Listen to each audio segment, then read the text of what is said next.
ابو محمد الحزام 16 قطعه. طيب. كل جنب 4 قطع. هذا يجي يعني في القسم الحزام ويطرز وبعدين يجمع في الثوب.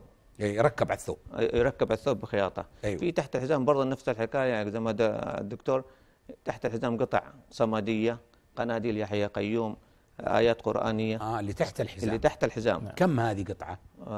20. تحت الحزام 6. 6 معناتها لا، الصمدية في قطعة كذا، في الصمدية يعني قل هو الله واحد الله أيوه. الصمد. نعم. الصمدية هذه نحن نقول لها سورة الإخلاص. إيه سورة الإخلاص. 4. 4 في كل ركن. في كل ركن وحدة. في كل ركن وحدة. والقناديل 4. أيوه. في كل ركن وحدة. في يحيى قيوم، في يا رحمن يا رحيم، في الحمد لله رب العالمين. وفي قطعة كبيرة كمان في الملتزم 491، أكبر قطعة، بس ما هي آية قرآنية.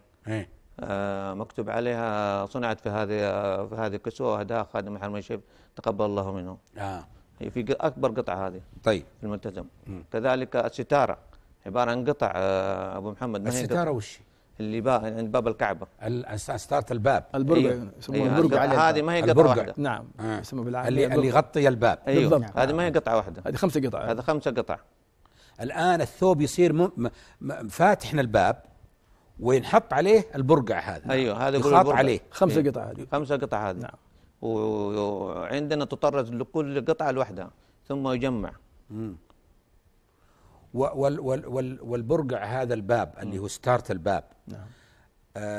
عليه آيات. ايوه. في الآيات الآن اللي موجودة في الحزام واللي هي تحت الحزام. نعم.